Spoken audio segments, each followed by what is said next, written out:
بسم الله وسبحان الله ولا حول ولا قوة إلا بالله العلي العظيم. عدد كل حرف كتب ويكتب أبد الآبدين ودهر الداهرين يا رب العالمين. اللهم افتح علينا حكمتك وانشر علينا رحمتك.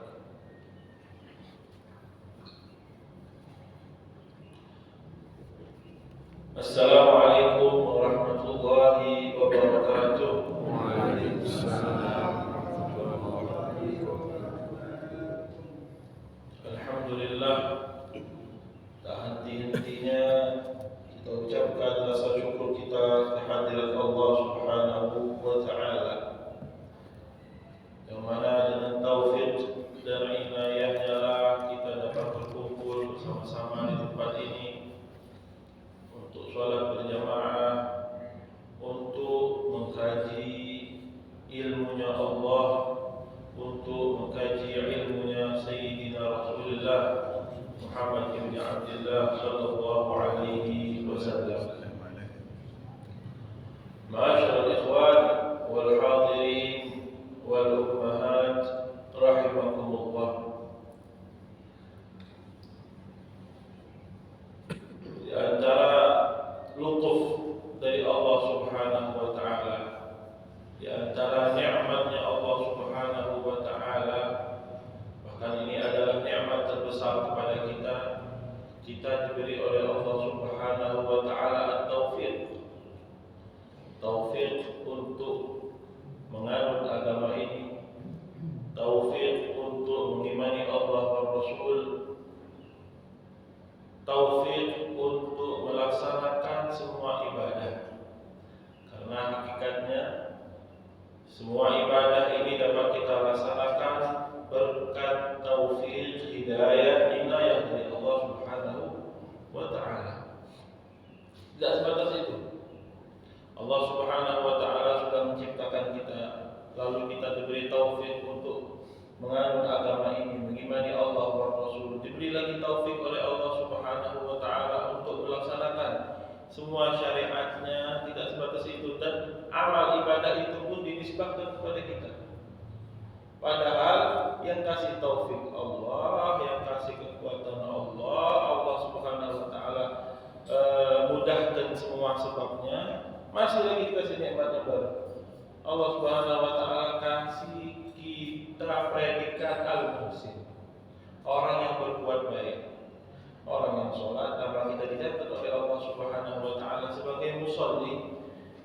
Padahal yang kasih taufik, yang kasih kekuatan buat sholat Allah, tapi yang disebut musolli kita. Yang kasih kekuatan untuk berpuasa Allah Subhanahu wa Ta'ala, yang kasih taufik untuk berpuasa Allah Subhanahu wa Ta'ala, tapi yang dipuji kita as-shaim, fulan minas shaimin, suka berpuasa. Yang kasih taufik Allah, yang kasih kekuatan Allah, yang memudahkan jalan kita, dikasih motor dan lain sebagainya untuk hadir ke majelis ilmu, tapi yang disebut orang yang gemar dengan ilmu kita bukan Allah Subhanahu wa Ta'ala. Cukuplah? Belum selesai. Masih belum selesai nikmat Allah Subhanahu wa Ta'ala. Dikasih kekuatan, dikasih taufik, disebut al-muhsin, disebut as-shaim wal musalli wa muhibbul lil ilm. Masih lagi dikasih pahala oleh Allah Subhanahu wa Ta'ala. Jadi kalau nikmat Allah Subhanahu wa Ta'ala kita mau hitung, duduknya kita di sini aja udah betapa besar nikmat Allah Subhanahu wa Ta'ala yang diberikan kepada kita. Tapi untuk dapat melihat itu nikmat atau bukan, kata ulama, kita harus, mereka sebut syuhudul minnah, harus betul-betul merasakan nikmat itu dari Allah Subhanahu wa Ta'ala. Tapi kalau kita tidak sadar nikmat itu dari Allah Subhanahu wa Ta'ala, kita tidak merasakan itu dari Allah Subhanahu wa Ta'ala. Ma'asyiral ikhwan wal hadirin rahimakumullah. Sebagai bisyarah, masih belum selesai lagi nikmatnya, masih dikasih bisyarah lagi oleh Allah wa Rasul. Kata Rasulullah sallallahu alaihi wasallam, ini bisyarah. Sebelum kita mulai majelis kita kasih bisyarah, kasih kabar gembira. Allah wa Rasul buat yang yang hadir di majlis ini. Kata Rasulullah sallallahu alaihi wasallam, "Basyiril masyaina fi dhulami ila al-masajidi bin nurit tam yaumil qiyamah." Rawahu Abu Dawud. Kata Rasulullah, berikan kabar gembira bagi mereka yang keluar dari rumahnya di kegelapan malam. Apa kabar gembiranya? Bin nurit tam yaumil qiyamah. Nanti di hari kiamat, yang hari yang gelap gulita, mereka akan diberikan ganjaran oleh Allah berupa cahaya yang terang benderang. Nanti di hari yang gelap, orang yang rumahnya paling terang, insya Allah paling kaya. Berarti kalau wajah kita nanti insya Allah di padang mahsyar nanti, di hari kiamat nanti diberikan cahaya oleh Allah Subhanahu wa taala, insya Allah di saat itu kita dicatat orang yang kaya. Kaya di dunia tidak penting, tapi kaya saat itu nanti itulah yang paling penting. Cukup sampai situ tidak? Masih banyak lagi bisyarah dari Rasulullah sallallahu alaihi wasallam. Kata Rasulullah sallallahu alaihi wasallam, "Man shalla subha fi jama'atin fahuwa fi dhimmatillah fala takhfiru Allah fi dhimmatihi." Rawahu Bukhari wa Muslim. Kata Imam Al-Bukhari, diriwayatkan oleh Imam Al-Bukhari wa Muslim bahwasanya Rasulullah sallallahu alaihi wasallam bersabda, orang yang sholat subuh secara berjamaah. Alhamdulillah kita sholat subuh secara berjamaah, ditambah lagi di masjid, ditambah lagi dengan niatul i'tikaf insyaallah. Kata Rasulullah sallallahu alaihi wasallam, orang yang sholat subuh secara berjamaah, maka dia di dalam perlindungan Allah Subhanahu wa taala. Terus Allah Subhanahu wa taala ancam yang mau ganggu orang ini. Wala taghfirullah fi dhimmatihi. Kata Allah, jangan ganggu orang yang ada di dalam perlindungan Allah Subhanahu wa taala. Coba rasakan bagaimana orang yang seharinya di dalam perlindungan khusus dari Allah Subhanahu wa taala. Mungkin orang bilang, "Oh, kita setiap hari dilindungi oleh Allah, baca ini dilindungi." Nah, ada perlindungannya. Ini perlindungan khusus bagi mereka yang sholat subuh secara berjamaah. Kita sholat subuh berjamaah, duduk di sini sampai al-isyraq. Setelah isyraq, kita sholat rakaatail isyraq. Ada sholat namanya sholat 2 rakaat isyraq. Kalau orang tak mau nyebutnya isyraq, sebut duha, boleh. Mungkin sebagian orang bilang tak kata isyraq, tak masalah. Kalau tak mau isyraq, jangan tak sholat, yang penting. Kalau sudah boleh sholat 2 rakaat itu duha. Buat apa? Ada kabar gembira lagi dari Rasulullah sallallahu alaihi wasallam. Kata Rasulullah sallallahu alaihi wasallam, orang yang sholat subuh, kata Rasulullah sallallahu alaihi wasallam, orang yang sholat subuh fi jamaah. Syarat jamaah lagi. Orang yang sholat subuh fi jamaah, kata Rasulullah, lalu dia duduk berzikir, dan ini adalah majlis zikir. Majlisul ilm, kata ulama, termasuk di situ juga majlis zikir. Jadi antara majlis zikir dan majlisul ilm sama, tidak ada bedanya. Duduk berzikir mengingat Allah Subhanahu wa taala, baik itu dengan bacaan, baik itu dengan mempelajari ilmu Allah dan Rasulnya, sampai isyraq. Setelah terbit matahari dan sudah dibolehkan sholat 2 rakaat dengan niat isyraq. Ini jangan disamping umroh, hasil. Kita kata yang nak haji umroh. Kata Rasulullah sallallahu alaihi wasallam, pahalanya bagaikan orang yang haji umroh. Apa? Tidak susah, tidak payah. Cuma duduk sampai orang tak mau umroh, susah umroh, payah umroh. Tapi ini pahalanya kata Rasulullah bagaikan haji dan umroh. Bahkan Rasulullah sallallahu alaihi wasallam bilang tamah 3 kali. Mungkin dikira oleh Rasulullah sahabat tak percaya. Kata Rasulullah, haji umroh tamah sempurna, tambah sempurna 3 kali. Dibilang sempurna oleh Rasulullah sallallahu alaihi wasallam. Tidak payah. Cuma duduk di masjid. Duduk tidak harus di masjid. Pernah bagi sampaikan kajian ini ditanya, Ustaz, uang rumah macam mana? Dia tak ke masjid lah. Caranya bukan di masjid. Man sholat subha fi jamaah. Sholat subuh berjamaah. Habis itu duduk, zikir, alhamdulillah. Yang tahu wirdul lazim itu bisa baca wirdul lazim, baca surah Yasin dan lain sebagainya. Baca lagi Al-Quran sampai isyraq, sholat 2 rakaat. Bagaikan pahalanya haji umrah, tamah. Buat bapak-bapak yang harus sholatnya harus di masjid, memang itu rumahnya sholat. Setelah sholat sama rumah datang lagi ke masjid untuk sholat. Alhamdulillah, kita Syafi'iyah boleh orang sholat. Itulah istilahul madzhab kata ulama rahmah. Jangan dianggap istilahul madzhab bukan rahmat. Istilahul madzhab ini bilang boleh, madzhab ini bilang tak boleh. Ala kulli hal istilahul madzhab rahmah. Imam Syafi'i, mazhab kita Syafi'iyah sudah sholat di rumah, boleh sholat lagi di masjid. Jadi kalau orang itu mau rumah sholat, habis itu orang yang mau rumah jangan bergerak, jangan seminggu sampai isyraq. Kalau sudah isyraq, sholat 2 rakaat, habis itu tafadhol bergerak. Abah nak masjid dulu, sholat di masjid. Lalu hadis terakhir, masih banyak sebenarnya kabar gembira dari Rasulullah buat mereka yang sholat berjamaah. Kata Rasulullah SAW, hadis masyhur, sudah paham kita semua hadis ini. Orang yang sholat berjamaah dilipat gandakan sholatnya melebihi sholat yang tidak berjamaah.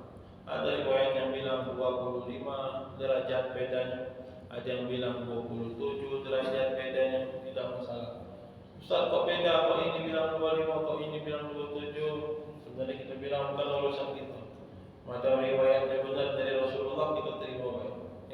Tapi ulama banyak yang bilang 25 mungkin awalnya, tapi akhirnya Rasulullah SAW diberitahu lagi ilmu baru oleh Allah Subhanahu Wa Taala, ditambah yang awalnya 25 ditambah menjadi 27. Itu diantara jawabannya para ulama. Kata Rasulullah SAW, sholatul rajul, sholatnya seseorang di masjid secara berjamaah melebihi sholatnya di rumah. Yang tidak berjamaah. Lalu kata Rasulullah SAW, tapi dengan syarat juga ini pahala yang besar ini. Ada pahala tambahan lagi.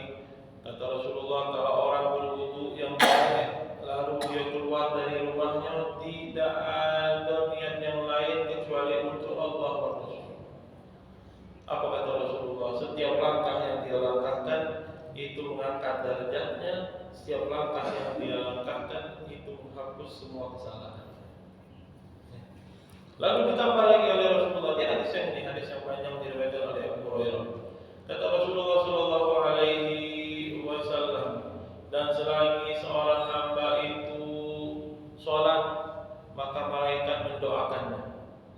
Apa kata malaikat? Allahumma sholli alaihi, ya Rabb, ampuni hambamu ini, ya Rabb, berikan rahmat kepada hambamu ini, ya Rabb. Jadi kita duduk di sini dari awal tadi selalu kita mendapatkan doa dari malaikat. Allahumma sholli alaihi, Allahumma ighfir lahu, Allahumma sholli alaihi, Allahumma ighfir lahu. Kita didoakan oleh malaikat tanpa kita sadari. Sudah selesai? Belum. Dan si hamba tadi kata Rasulullah dianggap orang yang sholat dan mendapatkan pahala sholat selagi dia menunggu sholat. Makanya kalau lagi menunggu sholat bainal isya'ain, maghrib wal isya, duduk di masjid, kenapa menunggu sholat? Nah itu pahala duduk di masjid, pahala sholat. Dan selama itu juga malaikat mendoakan kita, Allahumma sholli alaihi, Allahumma ighfir lahu, Allahumma arhamhu. Tadi antum sebelum sholat ada mungkin duduk di sini 15 menit. 15 menit itu dihitung sholat. Jadi nantilah putar lagi qomat, datang ke masjid kalau udah qomat, jangan nunggu qomat ke masjid, tapi duduklah di masjid sebelum iqamah. Kenapa? Karena duduk kita di masjid sebelum iqamah itu dianggap dan dihitung pahalanya orang yang sholat. Nah, ayo Ustaz ini kenapa cuma menunjuk fadailul amal ini bukan masalah fadailul amal. Ini masalah ilmu baginda Rasulullah sallallahu alaihi wasallam. Kenapa Rasulullah sallallahu alaihi wasallam menyebutkan fadhailul amal supaya kita galak beramal. Buat apa kalau kita beramal? Bukan buat apa kita beramal, malah kita dihidupkan di dunia ini untuk beramal. Wa ma khalaqtul jinna wal insa illa liya'budun, untuk menyembah Allah, untuk menghambakan diri kepada Allah Subhanahu wa ta'ala. Ma'asyiral ikhwan wal hadirin rahimakumullah. Al-Faqih berniat insyaallah Allah Subhanahu wa ta'ala ya tamim tujuan kita sama-sama untuk membaca kitab dari Ibnu Athaillah As-Sakandari, seorang ulama yang azim, yang besar. Beliau meninggalnya tahun 709 Hijriah. Ibnu Athaillah As-Sakandari, nama beliau Ahmad bin Muhammad ibni Athaillah, tapi dikenal dengan Ibnu Athaillah. Mungkin banyak yang sering dengar nama Ibnu Athaillah. Kitab beliau yang masyhur namanya Al-Hikam. Ada hikam, mungkin hikam 200 lebih milik Ibnu Athaillah As-Sakandari. Tapi beberapa hikmah susah untuk dipahami. Ingat betul kalau guru kami Sayyid Ahmad Al-Maliki, kata beliau sebagian hikmah dari hikam Ibnu Athaillah ada yang belum bisa dipahami sekarang, nanti belajar lagi 2-3 tahun buka lagi baru paham. Saking hikam Ibnu Athaillah ini teliti betul kalimatnya. Kata beliau tahun ini belum paham, tahun depan baca lagi kitab ini paham. Ada hikmah yang lain 2 tahun lagi nanti baru kita paham. Semakin banyak kita mengkaji, semakin banyak kita mendekatkan diri kepada Allah Subhanahu wa ta'ala, semakin kita paham dengan kalam-kalamnya para ulama yang banyak asrarnya, yang banyak rahasia-rahasianya. Jadi Ibnu Athaillah, kalau orang sekarang nyebutnya sufi. Kalau orang enggak mau nyebut sufi, kita sebut ulama, selesai, alim. Sebagian orang risih kalau dengar kalimat sufi. Kelas kita tidak pakai kalimat sufi. Kita pakai kalimat ini. Ilmu yang kita pelajari adalah ilmu akhlak.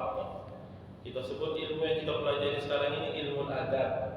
Kita sebut ilmu yang kita pelajari sekarang ilmu tazkiyah. Itu boleh semua kita. Akhlak apa Ustaz? Bukan akhlak. Akhlak itu akhlak sama abah, akhlak sama ibu, akhlak sama tetangga. Ini akhlak kepada Allah Subhanahu wa ta'ala. Jadi kalau Rasulullah sallallahu alaihi wasallam menyebutkan di hadisnya, inna ahabbakum ilayya, orang yang paling aku cintai, kata Rasulullah, wa aqrabukum ilayya manzilatan yaumal qiyamati ahasinukum akhlaqa.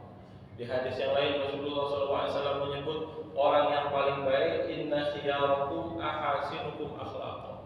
Di 2 hadis ini Rasulullah menyebut yang paling aku cintai, yang paling dekat dengan aku, orang yang paling bagus adalah orang yang paling bagus akhlaknya. Mungkin kita sekarang sering kita pahami ini hadis, wong yang paling bagus akhlaknya, akhlak sesama muslim, akhlak kepada sesaudaranya, akhlak kepada orang yang lebih tua dari dia. Tapi ini benar, tapi ada yang lebih penting dari itu yang harus kita pahami.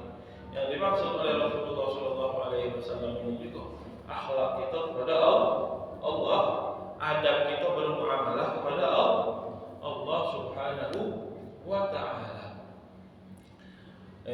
Di ilmu ini yang kita sebut ini adalah ilmu tahdzib, ilmu adab. Di sini bakal kita bahas dosa-dosa yang batin. Kita bahas dosa-dosa yang batin. Ngapa? Wa dzaru zahiral itsmi wa batinah, kata Allah Subhanahu wa ta'ala. Hindari dosa-dosa yang zahir. Dosa-dosa yang zahir ma'ruf, minum khamar, dosa-dosa yang zahir. Kita harus menghindari minum khamar, dan kita juga harus tahu ilmunya apa hukumnya minum khamar. Begitu hakikatnya. Kita harus sholat, dan kita pun harus tahu ilmunya sholat. Begitu juga di dalam dosa-dosa yang batin. Kita harus tahu dosa-dosa yang batin, dan kita juga harus tahu bagaimana menghindari diri kita dari dosa-dosa yang batin. Tahu dari mana? Dari kitab Tahdzib, kitab Akhlaq, kitab Tazkiyatun Nufus yang membersihkan jiwa kita. Jadi kita di sini Belajar, jadi orang bilang hasad, bubur ilmu dari mana? Kita bilang Allah Subhanahu wa taala berfirman, "Wa daru dhahiral itsmi wa batinah." Jauhi ilmu yang zahir. Ma'ruf ilmu zahir, hasad, benci sama orang, menggunjing atau di hati atau dendam sama orang lain. Itu semua penyakit-penyakit hati yang batin. Dilarang betul. Kalau dilarang kita pun harus tahu ilmu bagaimana menjauhkan diri kita dari hal-hal yang dilarang oleh Allah Subhanahu wa taala yang batin ini.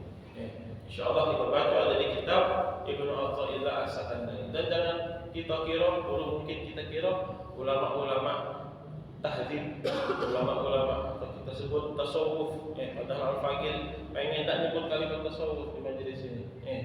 Biar kita sebut karena ini hakikatnya ilmu tasawuf, ilmu tazkiyah, ilmu tahdzib yang ada dari zamannya Rasulullah Shallallahu Alaihi Wasallam. Rasulullah dari dulu ngajarkan kita zuhud, Rasulullah dari dulu mengajarkan kita untuk ridho, Rasulullah dari dulu mengajarkan kita untuk bermuamalah kepada Allah Subhanahu wa taala dengan ihsan. Rasulullah dari dulu mengajarkan kita untuk ridho, Rasulullah dari dulu mengajarkan kita untuk taubat. Jadi sebenarnya isi dari ilmu ini dari zaman Rasulullah sudah dibahas oleh Rasulullah.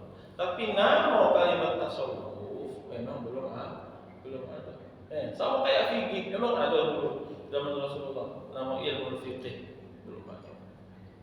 Belum ada ilmu fikih. Akhirnya lahirlah ulama baru melahirkan ilmu yang namanya ilmu fikih. Ilmu fikih ilmu yang baru, namanya baru, tapi kajiannya selalu dikaji oleh Rasulullah Shallallahu Alaihi Wasallam. Jadi jangan kita kira ulama-ulama ahlul tazkiyah, ulama-ulama ahlul adab seperti Ibnu Athaillah As-Sakandari, seperti Al-Imam Al-Ghazali Shahibul Ihya, seperti juga kalau dari Al-Ba'alawi Al-Habib Abdullah Al-Haddad, jangan kita kira mereka itu tahunya cuma ilmu ini beda. Mereka adalah arbabul ulum. Mereka adalah orang-orang alim dari berbagai bidang ilmu. Seperti Ibnu Athaillah As-Sakandari yang kita bakal baca ini, beliau adalah faqih Maliki. Jadi kepopuleran beliau dalam ilmu tahdzib, ilmu adab membuat orang-orang lupa. Mungkin orang kalau dengar Ibnu Athaillah As-Sakandari, oh sufi. Sebelum beliau belajar ilmu akhlak, belajar ilmu tahdzib wal adab, beliau adalah faqih Maliki.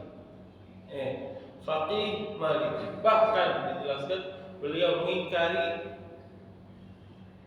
orang-orang yang bertasawuf dulunya.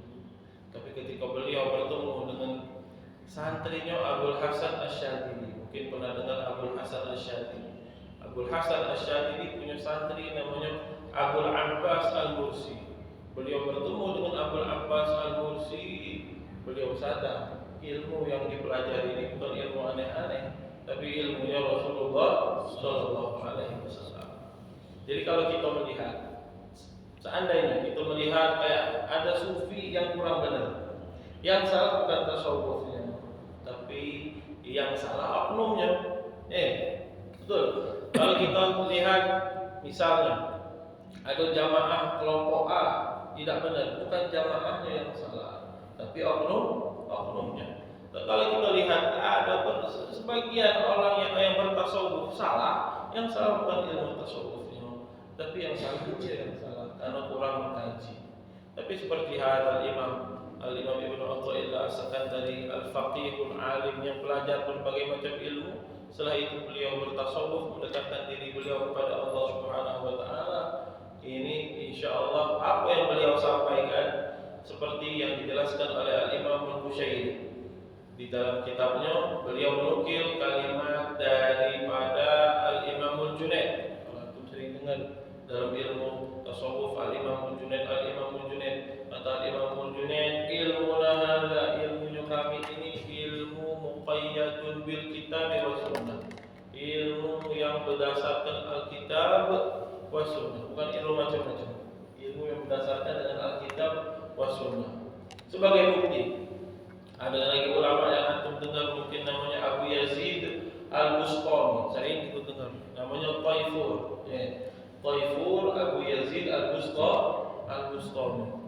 Beliau pada suatu hari diajak seorang ya Abu Yazid Al-Bustami, di sana di daerah Fulan ada Fulan wali min auliyaillah. Ya kata beliau, kita ketemu, kita ambil barokah, kita ambil barokah. Lalu sampai ke tempat orang yang dibilang wali min auliyaillah. Ini orang beludah. Beludahnya mana? Beludahnya ngadep kiblat. Cuy, beludah ngadep kiblat. Akhirnya dia bilang balik gitu. Orang yang tidak amanah dengan sunnahnya Rasulullah tidak mungkin dengan amanah dengan ilmu.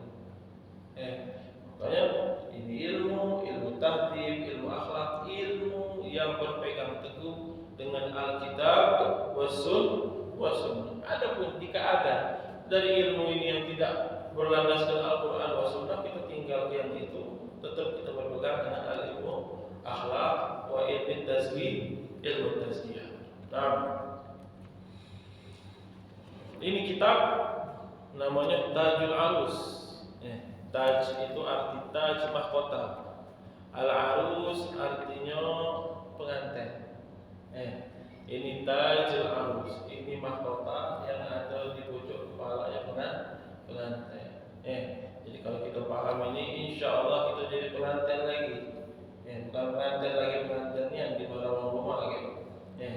Arus. Ada kalimat dari Syekh Abdul Qadir Al-Jilani, al-awliya araisillah. Para wali itu adalah pengantin-pengantinnya Allah Subhanahu wa taala. Jadi insyaallah kita mendapatkan taj, mahkotanya pengantin. Nah, Al-Imam Ibnu Athaillah sebelum panjang lebar ngomong ini, ngomong itu, apa kata beliau? Ayyuhal 'abdu اطلب التوبة من الله تعالى في كل وقت فإن الله تعالى قد ندبك إليه فقال تعالى وتوبوا إلى الله جميعا أيها المؤمنون لعلكم تفلحون وقال تعالى إن الله يحب التوابين ويحب المتطهرين. Sebelum beliau mengajak antum buat zuhud, buat waraq, buat ikhlas dan lain sebagainya, nanti kata beliau al-babul awal, pintu pertama sebelum kita melangkah ke yang lain-lain, at-taubah. Taubat kepada Allah Subhanahu wa taala. Beliau Allah Subhanahu wa taala mengajak kita untuk bertaubat. Wa tubu ila Allahi jami'an ayyuhal mu'minuna la'allakum tuflihun. Wahai orang-orang yang mukmin, bertaubatlah kepada Allah Subhanahu wa taala agar kita menjadi orang yang muflih. Bahkan disebut kata Allah Subhanahu wa taala, innallaha yuhibbut tawwabin wa yuhibbul mutatahhirin. Lalu kapan kami bertaubat? Jangan kapan kami bertaubat, itu pertanyaan yang salah. Kapan kami meninggalkan dosa? Kapan kita ini meninggalkan dosa supaya kita tidak perlu lagi bertaubat? Tidak pernah. Jadi bukannya kita tanya kapan ya kami harus bertaubat, salah. Tapi kapan kita meninggalkan dosa agar kita tidak lagi perlu bertaubat kepada Allah Subhanahu wa taala. Setiap saat kita berbuat dosa, maka setiap saat itu juga kita wajib untuk bertaubat kepada Allah Subhanahu wa taala. Rasulullah sallallahu alaihi wasallam di sini disebutkan hadisnya, kata Rasulullah, inni la astaghfirullah fil yawmi 70 marrah. Kata Rasulullah beristighfar kepada Allah setiap harinya 70 kali. Ini Rasulullah yang kita bilang tidak kata dosanya. Istighfar beliau kepada Allah setiap hari 70 kali. Kata Ibnu Umar, kami memperhatikan apa yang dibaca oleh Rasulullah, ternyata Rasulullah baca Rabbighfirli wa tub alayya innaka antat tawwabur rahim. Kata Ibnu Umar, ini diantaranya istighfar yang dibaca oleh Rasulullah. Rabbighfirli wa tub alayya innaka antat tawwabur rahim. Kata beliau, kalau dihitung kira-kira Rasulullah baca ini 70 kali. Seharinya, bukan kalau beliau lagi duduk. Jadi kapan? Kalau kita baca hadis ini, Rasulullah istighfar itu cuma 70 kali, tidak. Kalau beliau lagi duduk, kata Ibnu Itu ada suara-suara kecil dari Rasulullah. Kira-kira beliau sekali duduk itu kayak istighfar 70 kali. Rabbil firli wa tub alayya innaka antat tawwabur rahim. Kalau habis sholat Rasulullah istighfarnya 3 kali. Astagfirullah, astagfirullah, astagfirullah. Ini Rasulullah. Yang dosa tidak akan dosa. Bukan dosanya sudah diampuni oleh Allah Subhanahu wa taala. Bahkan Rasulullah menurut kita yang paling kita pahami Rasulullah tidak dosa. Ya. Insyaallah kita bahas ini minggu depan atau kapan kita ketemu lagi kita bahas apakah Rasulullah Shallallahu Alaihi Wasallam ada dosa. Karena ini penting. Ya. Apa penting sebagian orang masih bilang Rasulullah pernah berbuat dosa. Apa gunanya kita ngomong? Ya. Itu bukan keimanan. Laisa minal iman kita bilang Rasulullah kita tahu Rasulullah ada dosa atau tidak itu bukan keimanan. Jadi tak perlu kita bahas. Lebih aman, lebih selamat kita berhusnudzon kepada Rasulullah. Kita bilang Rasulullah tidak punya dosa. Abadan sama sekali.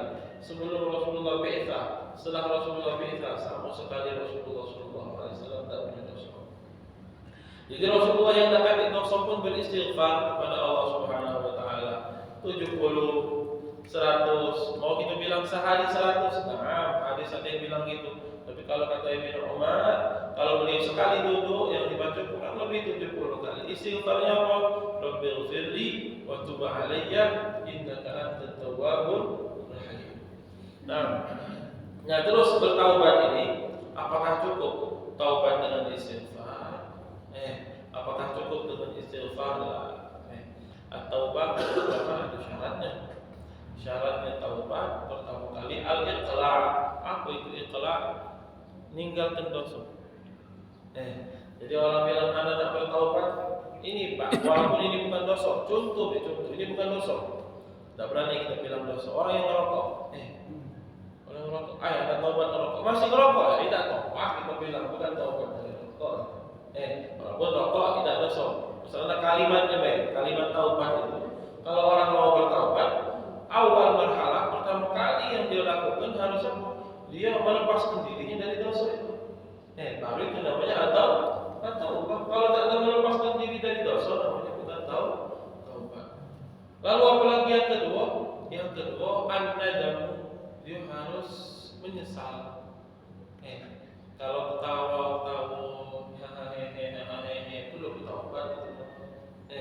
Harus betul-betul menyesali dirinya dari perbuatan yang dimurkai oleh Allah Subhanahu wa taala. Baru yang terakhir dia beristighfar kepada Allah Subhanahu wa taala. Terus kata ulama, ini yang berhubungan dengan Allah. Kalau berhubungan dosa ini dengan manusia, cara bertaubat adalah al-istihlal, minta halal sama orang yang kita berbuat zalim kepadanya. Kalau itu memang harta, kita balikkan hartanya. Kalau itu memang ucapan, kalau seandainya bisa kita ngomong, ya fulan ada tadi ngatain, kalau bisa. Sebagian ulama bilang, kalau ente bilang sama fulan, ya fulan ada tadi menggunjing ente, ibahin ente, ngatain ente, tambah marah. Kita jadi taubatnya, yang ada malah berbala. Kita nak berbuat baik, malah jadinya berbala. Makanya diajarkan oleh ulama, baca Fatihah, hadiahkan Fatihah tersebut kepada dia. Baca ijazah Fatihah. Hadiahkan Fatihah ini buat orang yang itikad tadi. Atau sedekah, ambil duit sedekah, ya Rabb, ij'al hadza thawab li fulan.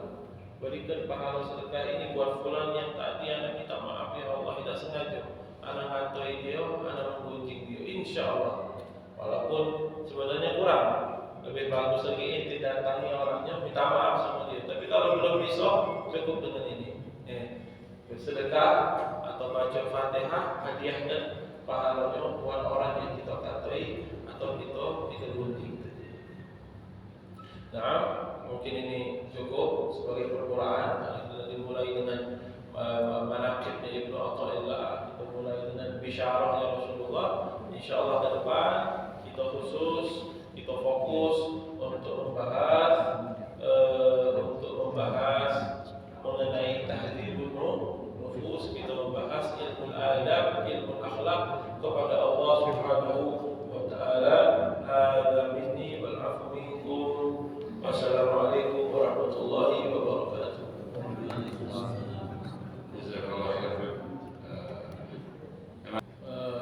Alhamdulillah. Haji pertanyaannya, kalau kita dianjurkan untuk beristighfar, kalau kita dianjurkan untuk bertaubat, kadang-kadang kita sebagai anak pengen juga mengistighfari anak punya abah. Dan ini memang warid dari Rasulullah. Salah seorang sahabat bertanya kepada Rasulullah, ya Rasulullah, anak punya abah sudah meninggal, masih bisa tak anak untuk berbakti kepada anak punya abah? Nah, kata Rasulullah, masih bisa berbakti. Apa cara kita berbakti kepada kita punya orang tua? Al-istighfar, meminta ampun kepada Allah buat abah dan ibu kita yang sudah meninggal. Ini warid dari Nabi. Kalau orang bilang orang yang sudah meninggal dan lain sebagainya, ini warid dari Nabi. Nabi bilang, ente masih bisa berbakti kepada kedua orang tua ente dengan al-istighfar lahuma, memintakan ampun, ya Rabb, Allahumma firlah, Allahumma arhamhuma, Allahumma firlahuma, Allahumma arhamhuma. Bahkan ini nikmatnya kita.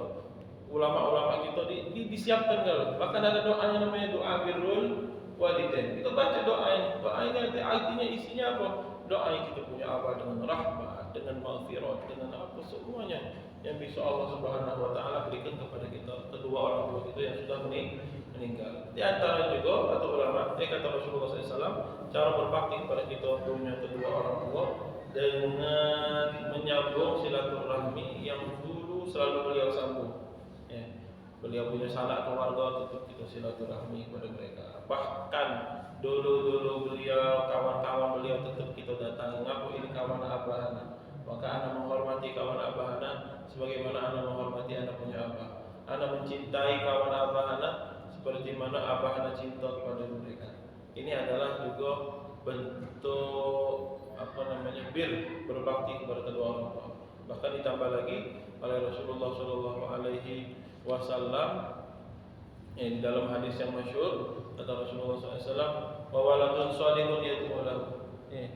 Amal wong tua masih terus bisa berjalan, masih bisa kita doakan sampai doa itu kepada kedua orang tua kita. Kita doakan Allah kasih maghfirah, Allah kasih rahmat, Allah luaskan kuburannya, doakan sebanyak apapun yang kita doakan itu sampai kepada kedua orang tua kita. Dan ulama-ulama kita mengajarkan juga bersedekah. Apapun jenis sedekahnya, sedekah fulus, sedekah bikin masjid atas nama kedua orang tua kita, sedekah bikin pesantren atas nama kedua orang tua kita. Ada yang bilang juga ulama, sedekah buat sumur ini bisa diminum, ini kita atas namakan orang tua kita, sedekah jariyah. Semuanya ini sampai kepada kedua orang tua kita. Dan ini semua kalau orang tua kita punya dosa, insya Allah menjadi penghapus buat dosa mereka. Kalau mereka yang mendekati dosa, insya Allah kadalik Allah Subhanahu wa taala mengangkat derajat kedua orang tua kita dengan amal-amal yang kita hadiahkan kepada mereka. Ada yang bilang amal tadi tidak sampai, tapi kita bilang mungkin amal itu tidak sampai, tapi setelah kita jadi ada yang bilang amal ini tidak nyampe. Kita bilang amal ini tidak nyampe, tapi kalau kita setelah beramal kita doa, ya Allah, semua amal yang aku tadi amalkan tadi, kasihkan pahala tersebut buat orang tuaku sebagaimana engkau kasih pahala itu buat kita. Sampai doa. Tadi hadis idza mata ibnu Adam inqata'a min amalihi illa thalath. Semua amalnya terputus, tidak dihitung lagi kecuali 3. Di antara 3 tadi, waladun shalihun yad'u lahu. Jadi kalau orang bilang amal ini udah tidak sampai lagi sama orang tua, udah ya tidak masalah, tidak sampai lagi. Tapi doa kita setelah beramal, ya Rabb, bagi ke cicipi wong tua kami amal pahala dari amal yang kami lakukan, sampai pahala kepada kedua orang tua kita. Jadi sedekah jariyah, waladun shalihun yad'u lahu, dan juga ilmu yang bermanfaat. Kata Rasulullah, ini 3 ini walaupun orang sudah meninggal, hal ini terus sampai kepada orang yang telah meninggal. Bahkan Imam Suyuti banyak lagi ngambil dari hadis-hadis yang lain. Beliau hitung sampai 10 amal atau 9 amal yang kalau kita amalkan ini tetap sampai kepada orang tua. Bikin masjid, bikin madrasah, bikin sumur, dan air yang bisa diminum dan kita hadiahkan pahalanya kepada kedua orang tua kita, semuanya sampai insya Allah. Ada yang nak bertanya, ibu di belakang. Ini beliau jauh nih dari Wikola ya. Ada di lainnya. Jadi banyak pahala beliau nih. Nah, dengan rodanya motornya sini itu mahal kan. Dan ini ada dua pertanyaan. Nah, yang pertama, kalau yang Al-Fakir baca di kitab riwayatnya Tirmidzi, innahu huwat tawwabur rahim. Sebenarnya semuanya benar. Mau antum baca ini boleh, itu boleh. Selagi kita tidak bilang ini adalah lafaznya Nabi.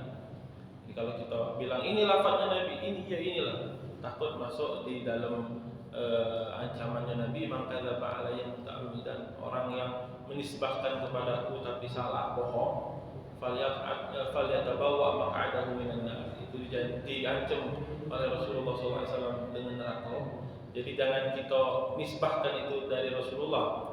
Padahal kita belum pasti ini dari Nabi, jangan kita bilang lah inilah dari Nabi lah. Tapi apapun zikir, apapun yang kita baca boleh.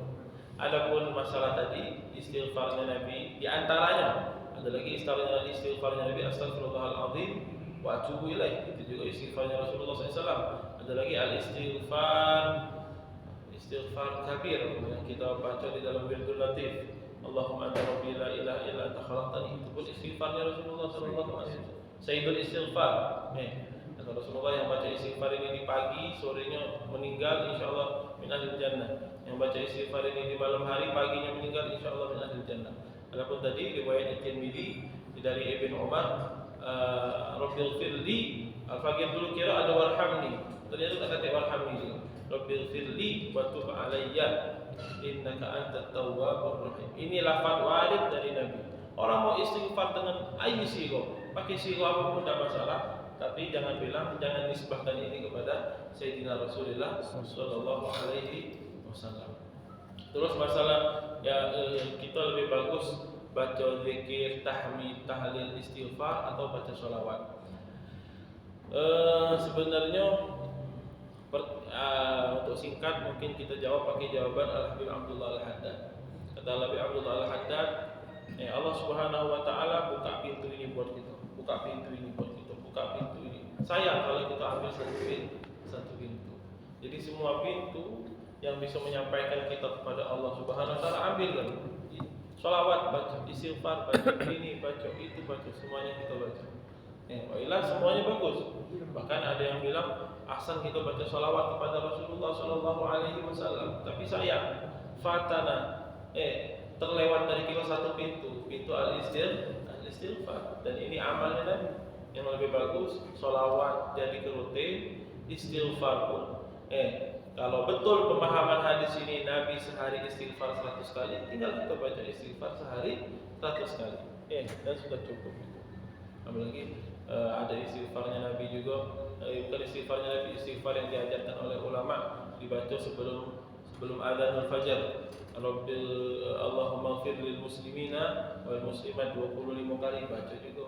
Jadi waktu-waktu yang kata ulama ini baca, ini baca, ini baca, ini baca, ini kita baca lah. Kenapa? Kata Abdullah Al-Haddad, sayang kalau pintu ini kita tinggalkan. Semua ini adalah pintu-pintu menuju Allah Subhanahu wa taala. Cukup. Tasmim lil faidah. Minta maaf ambil waktunya sedikit. Kita sekarang berada di Ashrul Awal min Dzulhijjah. Orang kadang-kadang lupa dengan Ashrul Awal dengan populernya Ashrul Awakhir min Ramadan. Tidak, Al-Ashrul Awal min Dzulhijjah adalah hari yang besar. Kata Rasulullah Sallallahu Alaihi Wasallam, tidak ada amalan yang amalan tersebut aku cintai. Ma min ayyamin, tidak ada hari. Al-amalus shalihu fiha ahabbu ila Allah min ayyamil ashr, kata Rasulullah. Tidak ada hari-hari yang amalannya lebih aku cintai melebihi hari-hari 10 daripada Dzulhijjah. Jadi 10 hari ini apapun amal yang kita lakukan afdal. Salatnya kita di 10 hari ini melebihi salat kita di 10 hari yang lain atau di hari-hari yang lain. Sedekah, zakat, zikir, baca Al-Qur'an, semuanya melebihi amal-amal ini yang kita lakukan di hari-hari yang lain. Terus apa yang dilakukan oleh Rasulullah? Rasulullah SAW berpuasa, kata istri-istri Nabi, Rasulullah 9 hari ini puasa. Kalau tanggal 10 tidak boleh puasa, haram puasa. Karena hari raya. Dari tanggal 1 sampai 9 Rasulullah puasa. Hari ke-9 ada namanya Yaum Arafah. yaum Arafah, yang puasa hari Arafah kata Rasulullah yang bilang, kata Rasulullah SAW, yang puasa hari Arafah tahun sebelumnya diampuni oleh Allah, tahun setelahnya pun diampuni oleh Allah Subhanahu wa taala dosanya. Terus juga ini agak susah mungkin puasa. Puasa hari ini tak baca, besok puasa. Besok tak baca, besoknya lagi puasa.